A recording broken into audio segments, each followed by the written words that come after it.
Kita sering mendengar pepatah, tak kenal maka tak sayang.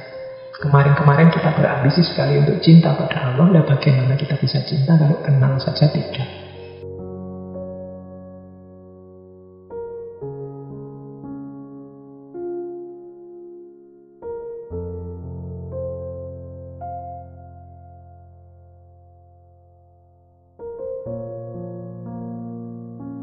Kita tengok ya beberapa.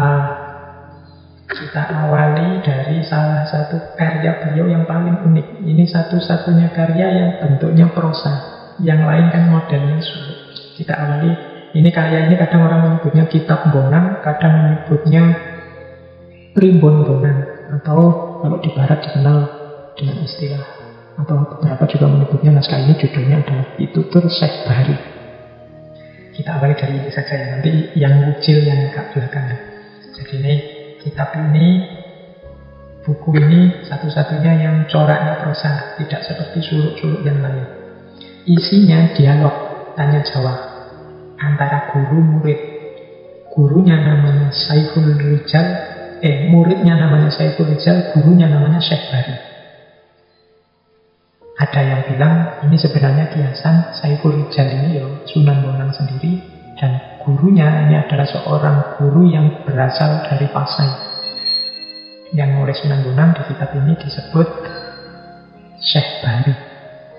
Nanti kalau teman-teman menggali suluk-suluknya Sunan Bonang, di dalamnya akan kelihatan sekali pengaruh dari dua tokoh besar tasawuf Persia. Yang pertama adalah Imam Ghazali, dan yang kedua Syekh Jalaluddin Ar-Rumi. Meskipun beberapa nama sufi juga disebut. Misalnya beliau juga pernah menyebut nama Syekh Sufi. Syekh Sufi ini yang dimaksud adalah Imam Haris Al-Muhasibi, juga Syekh Nuri. Syekh Nuri mungkin ya Syekh Hasan An-Nuri. Kemudian ada Syekh Jaddin. Syekh Jaddin ini kemungkinan Syekh Junaid Al-Baghdadi. Ini nama-nama referensinya, mungkin kalau di naskah aslinya kan pakai nama Jaddin, pakai nama Nuri, itu mungkin menyesuaikan dengan lidah Jawa. Berbeda memang dengan tradisi dari Sumatera kemarin yang menggunakan huruf pegon.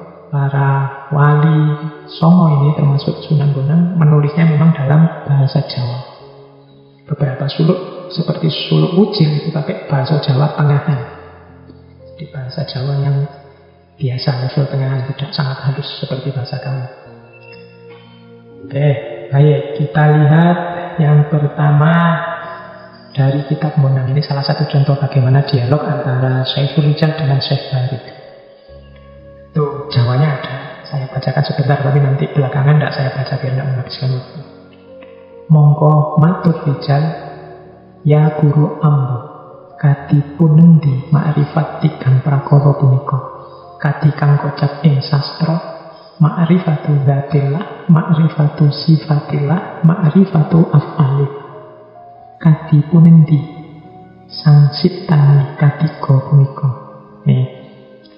Jadi Saiful Rijal bertanya, wahai guru hamba, bagaimanakah makrifat mengenai tiga perkara itu? Sebagaimana dikatakan dalam tulisan, ma'rifatu dzatillah, ma'rifatu sifatillah, ma'rifatu af'alillah. Apa maksud ketiga perkara itu? Ini sengaja saya angkat, saya dulukan tema tentang ma'rifat, tentang Allah ini. Mengapa? Karena nanti di suluk wujud Kanjeng Sunan Bonang menyatakan bahwa intinya orang beragama nanti ada pada pengenalan kita terhadap Tuhan. Tidak ada gunanya sholat, tidak ada gunanya zakat kalau kita tidak kenal ini sholat, zakat kepada siapa, tentang apa. Kita selalu bilang lillahi ta'ala siapa Allah yang selalu kita tuju itu.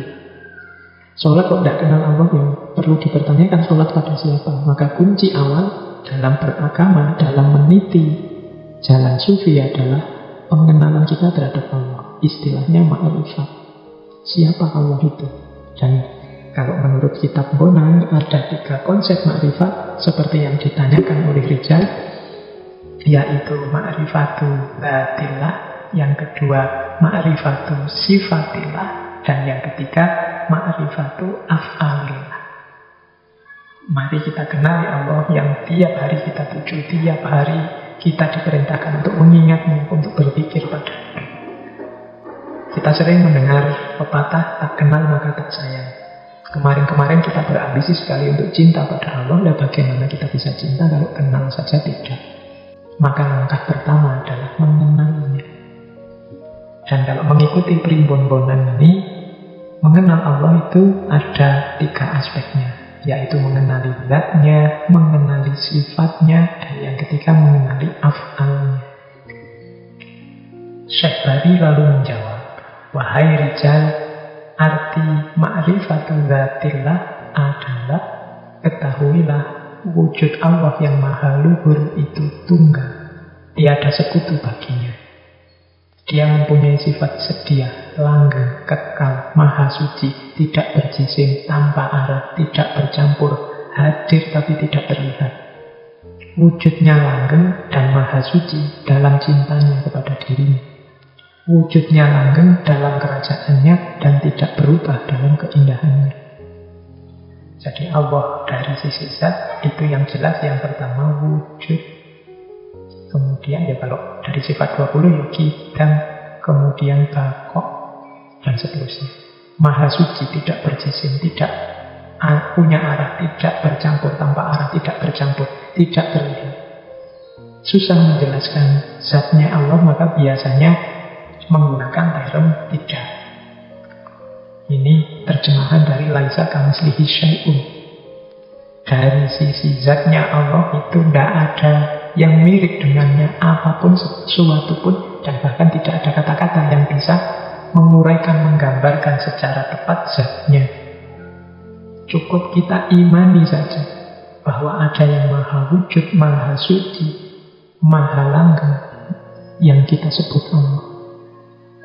Detail zatnya seperti apa, laisa kamitslihi syai'un. Nah, ini ma'rifatu dzatillah. Makanya ada banyak orang tanya, Pak, bukankah berpikir tentang zatnya Allah itu ada larangannya? Ya, cuma larangan ini tidak dalam arti pikiran kita pasti sesat kalau berpikir tentang zatnya, tapi pikiran kita tidak akan mampu menjangkaunya. Tidak perlu terlalu capek memikirkan zatnya Allah daripada habis tenaga, habis waktu. Imani saja Allah di level zatnya. Karena ini bukan sesuatu yang bisa dijelaskan. Kita ke definisi kedua, ma'rifatu sifatillah.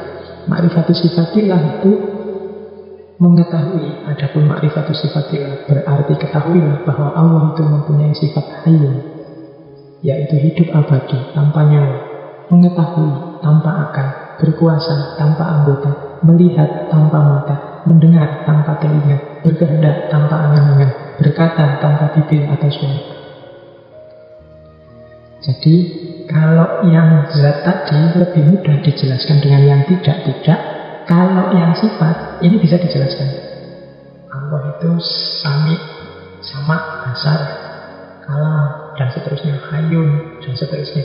Itu sifat-sifat Allah di level sifat. Kalau ini bisa dijelaskan, tidak harus ditidakkan. Tapi tetap kita tidak bisa menjelaskan detailnya, karena tidak sama dengan manusia. Allah itu melihat, tapi tidak sama dengan melihat kita. Karena Allah tidak punya mata yang seperti manusia. Maka melihat tanpa mata. Allah mendengar. Di antara sifatnya Allah itu sama. Tapi jangan digambarkan mendengarnya Allah seperti mendengarnya manusia. Tanpa telinga. Karena Allah tidak punya telinga seperti telinganya manusia. Tidak bisa digambarkan seperti itu. Maka di level ma'rifatu sifatillah, Allah bisa kita jelaskan sifatnya, tidak lagi dalam bentuk negatif, dalam bentuk positif juga bisa. Hanya saja seperti apa mekanisme detailnya kita tetap tidak akan bisa tahu. Kalau pakai terminologi dari Imam Asy'ari, bila kaifa, kita tidak tahu seperti apa mekanisme Allah mendengar itu, seperti apa mekanisme Allah melihat itu. Tapi Allah melihat dan mendengar, bahkan maha melihat, maha mendengar. Ini level 2, ma'rifatu sifatillah. Nah, yang ketiga, ma'rifatu af'alillah. Ma'rifatu af'alillah, adapun ma'rifatul af'al berarti ketahuilah sifat perbuatan Tuhan.